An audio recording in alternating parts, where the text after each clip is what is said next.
नमस्कार दोस्तों, कैसे हैं आप सभी। आप लोग का स्वागत है आज के हमारे इस नए वीडियो में। और आज हम बात करने वाले हैं सीट 2026 में हिंदी पेडागोजी से संबंधित 25 प्रश्नों को।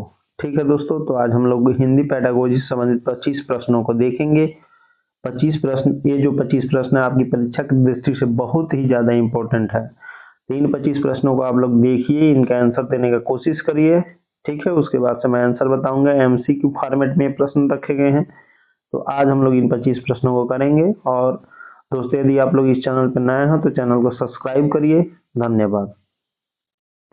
आइए शुरू करते हैं हिंदी पेडागोजी के 25 प्रश्नों को, और इसका उत्तर देने का आप लोग कोशिश करिएगा। ठीक है, सबसे पहला प्रश्न है दोस्तों कि भाषा शिक्षण का मुख्य उद्देश्य क्या है। ऑप्शन ए है व्याकरण रटाना, केवल पढ़ना और सिखाना, भाषा के माध्यम से विचार अभिव्यक्त करना, या कठिन शब्द को याद करना। तो भाषा शिक्षण का मुख्य उद्देश्य क्या होना चाहिए, आप लोग बताइए। इसमें से इसका आंसर क्या होगा। तो इसका राइट आंसर हो जाएगा ऑप्शन सी हो जाएगा, भाषा के माध्यम से विचार व्यक्त करना। ठीक ना, यानी व्याकरण रटाना नहीं होगा, पढ़ाना नहीं होगा, या कठिन शब्द याद करना नहीं होगा, भाषा के माध्यम से विचार व्यक्त करना। अब चलते हैं हम लोग प्रश्न नंबर 2 पर, और हमारा प्रश्न नंबर 2 है, प्राथमिक स्तर पर हिंदी शिक्षण की शुरुआत किससे होनी चाहिए। प्राथमिक स्तर पर हिंदी शिक्षण की शुरुआत किससे होनी चाहिए। एकदम शुरू में जब बच्चा पढ़ना या मतलब सीखना शुरू करता है, तो उस स्तर पर हिंदी शिक्षण की शुरुआत किससे होनी चाहिए। व्याकरण से, कविता से, बच्चे की मातृभूमि से, मातृभाषा से, या निबंध से। तो आप लोग बताइए, एकदम छोटा बच्चा है उसको व्याकरण पढ़ाया जाएगा, एकदम छोटा बच्चा है तो कविता भी नहीं पढ़ाएंगे। तो इसका राइट आंसर क्या हो जाएगा, ऑप्शन सी हो जाएगा, बच्चे की मातृभाषा से। यानी कि राइट आंसर इसका हो जाएगा ऑप्शन सी, बच्चे की मातृभाषा से। ठीक है, अब चलेंगे हम लोग क्वेश्चन नंबर 3 पर।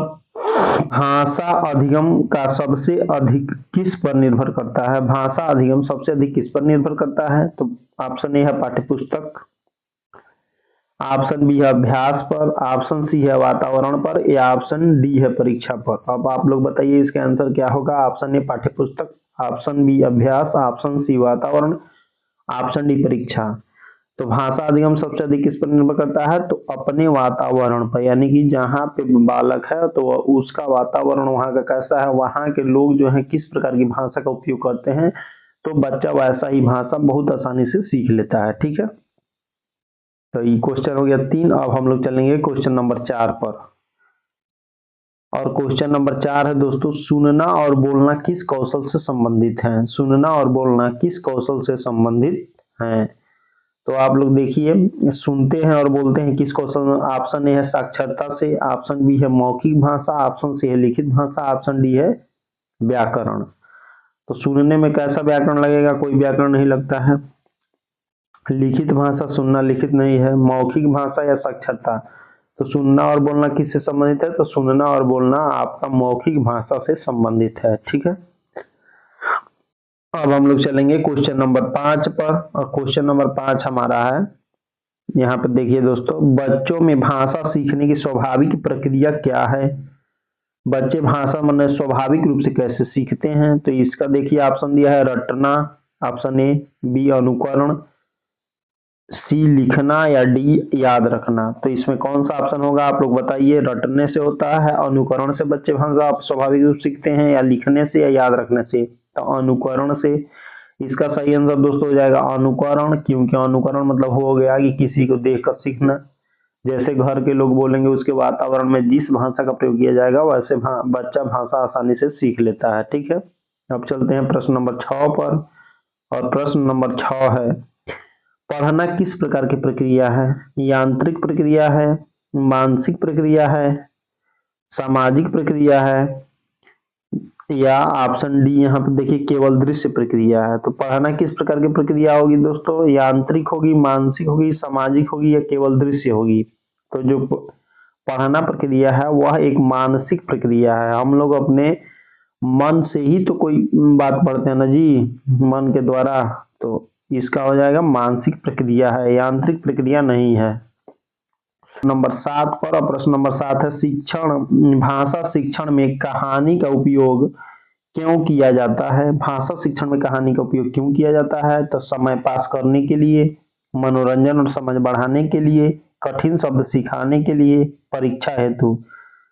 भाषा शिक्षण में कहानी का उपयोग क्यों किया जाता है? तो समय पास करने के लिए किया जाता है, मनोरंजन और समझ बढ़ाने के लिए किया जाता है, कठिन शब्द सिखाने के लिए किया जाता है, परीक्षा हेतु किया जाता है। तो इसका सही आंसर क्या हो जाएगा? Option A, option B, option C, option D. तो देखिए दोस्तों, मनोरंजन और समझ बढ़ाने के लिए, यानी कि बच्चा जो है वह उसका मनोरंजन भी हो जाए और समझ भी बढ़ जाए, उसका जो कल्पना शक्ति है उसका विकास हो और उसका मनोरंजन हो, इसीलिए भाषा शिक्षण में कहानी का उपयोग करते हैं। ठीक है। नंबर 8 हमारा है, लेखन कौशल का विकास किससे होता है? लेखन जो कौशल है, मैंने लिखने का कौशल, उसका विकास किससे होता है? तो सुनने से होता है, बोलने से होता है, अभ्यास से होता है या देखने से होता है? केवल बच्चे को यदि लेखन कौशल सिखाना है तो क्या उसको करना पड़ेगा दोस्तों? तो वो सुनेगा तो नहीं होगा, अभ्यास से या बोलने से या देखने से, बोलेगा तब भी नहीं होगा लेखन कौशल का विकास।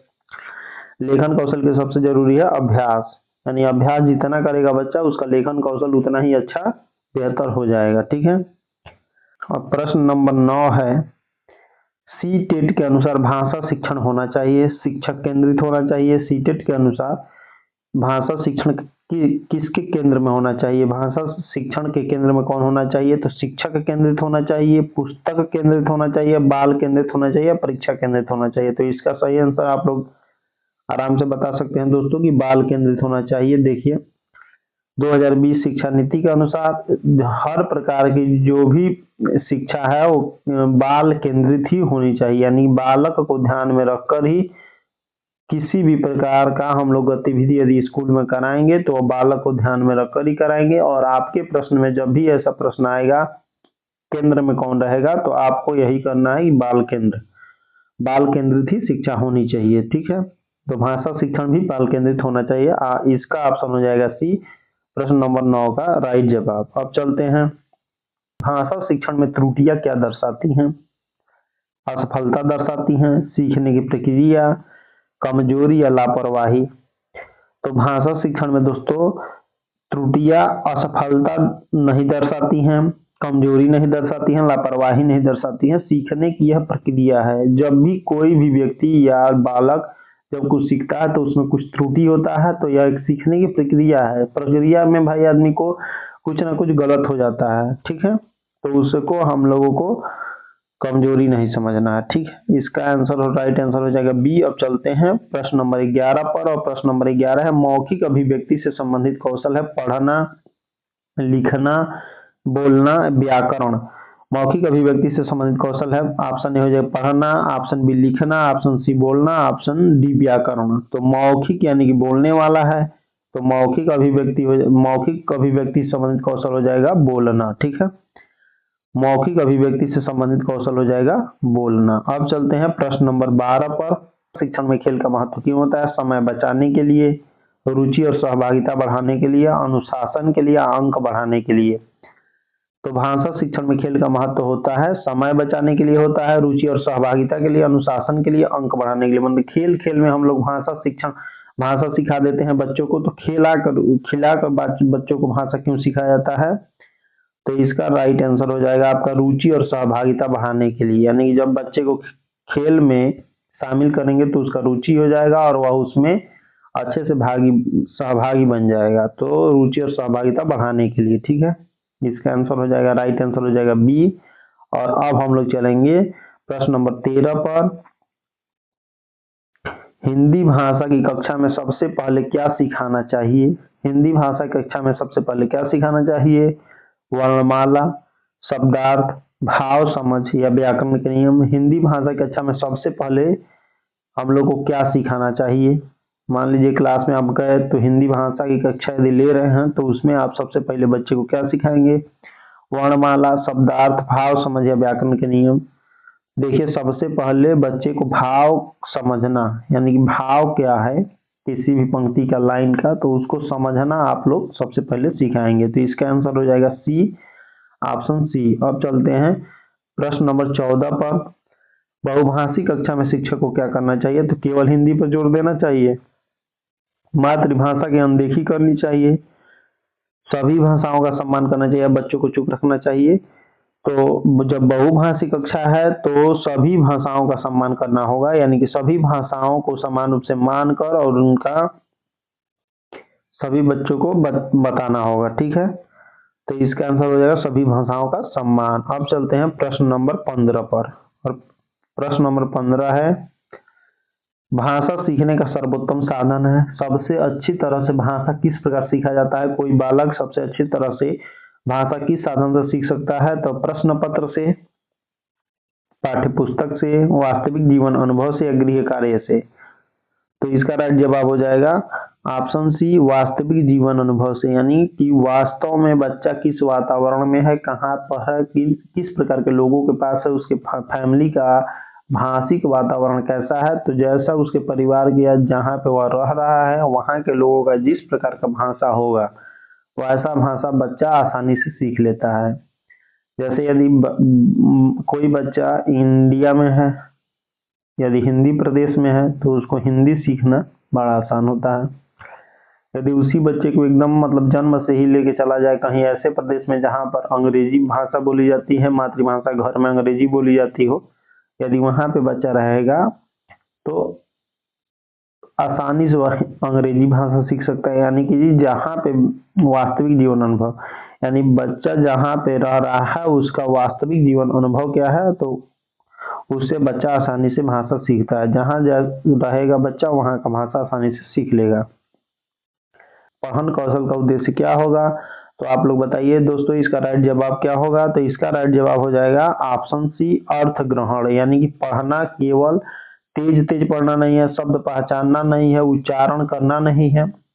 इसका मुख्य उद्देश्य जो है अर्थ ग्रहण करना है, यानी कि अर्थ को ग्रहण कर लेना है। पठन कौशल का मुख्य उद्देश्य है अर्थ ग्रहण करना। ठीक है, अब चलते हैं प्रश्न नंबर 17 पर, और प्रश्न नंबर 17 हमारा है भाषा शिक्षण में मूल्यांकन होना चाहिए, केवल लिखित होना चाहिए, सतत और व्यापक होना चाहिए, साल में एक बार होना चाहिए, या ऑप्शन डी यहाँ पे आप लोग का दिया हुआ है केवल मौखिक होना चाहिए। तो देखिए ऑप्शन केवल लिखित, यानी कि जो मूल्यांकन होना चाहिए, जो परीक्षा होनी चाहिए केवल लिखित तो होना नहीं चाहिए, साल में एक बार नहीं होना चाहिए, केवल मौखिक भी नहीं होना चाहिए, तो सतत और व्यापक मूल्यांकन होना चाहिए। यानी देखिए जो माने लगातार मूल्यांकन होना चाहिए और व्यापक, यानी कि विभिन्न प्रकार के एंगल को ध्यान में रख करके बच्चे का मूल्यांकन करना है।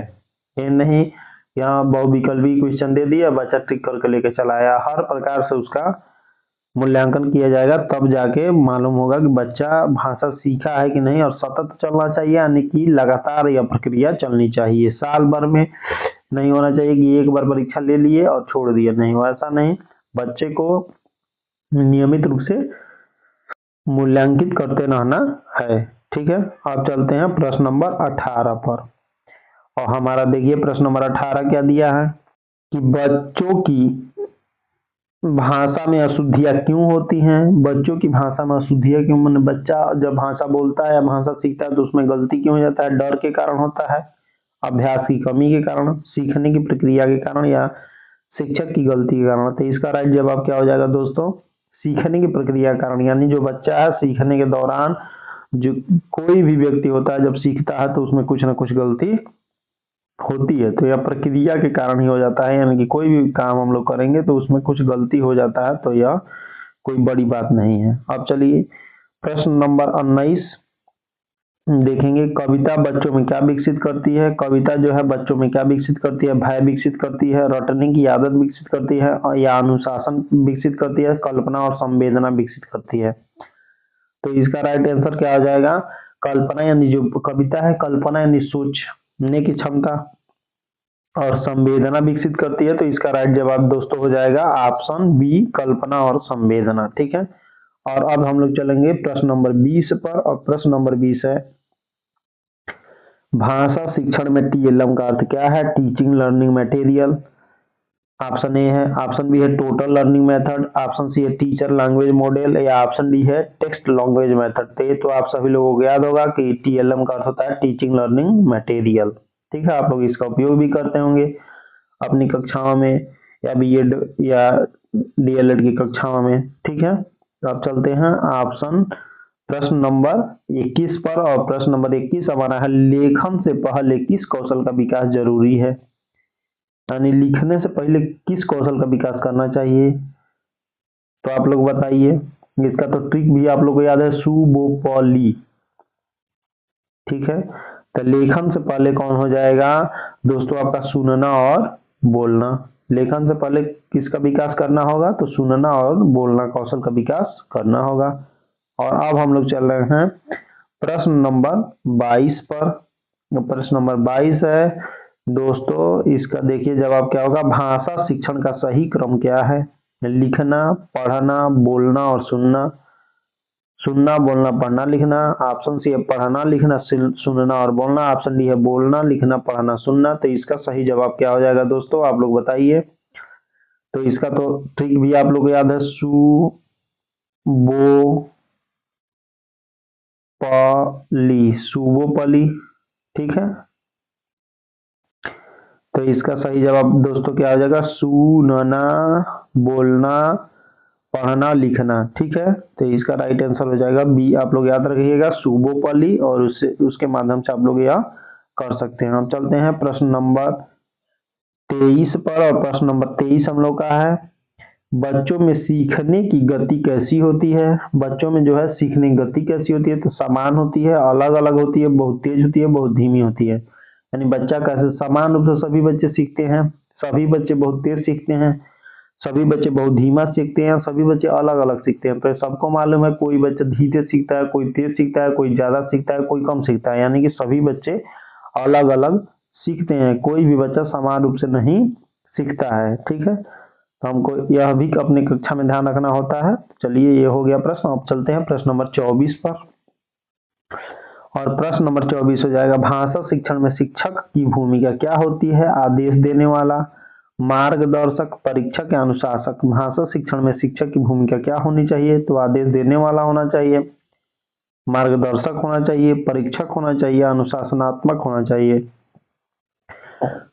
तो भाषा शिक्षण में नहीं, किसी भी प्रकार के शिक्षण में जो शिक्षक है उसकी भूमिका हमेशा हमेशा क्लास में मार्गदर्शक की होनी चाहिए। ठीक है, इसको आप लोग ध्यान रखिएगा। क्लास में अनुशासन नहीं, परीक्षक के भाग नहीं, आदेश देने वाला नहीं, कुर्सी पर के चाक लाओ जी, पानी लाओ जी, डंडा लाओ जी, नहीं, एक मार्गदर्शक के रूप में आप क्लास में जाएंगे। ठीक है, अब चलते हैं प्रश्न नंबर 24 पर।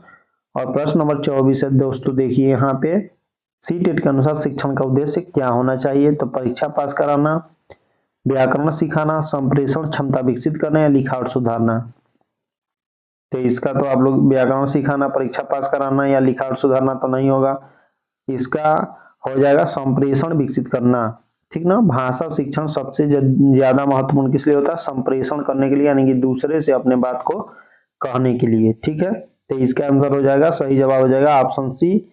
ठीक है, तो आज के यह 25 प्रश्न रखे गए थे दोस्तों इस वीडियो में। यह प्रश्न आपकी परीक्षा के लिए बहुत ही महत्वपूर्ण है, तो आप लोग इन प्रश्नों का अभ्यास करिए और तैयारी करिए। और यदि चैनल पर नए हैं तो चैनल को सब्सक्राइब कर लीजिए और वीडियो को शेयर करिए। धन्यवाद।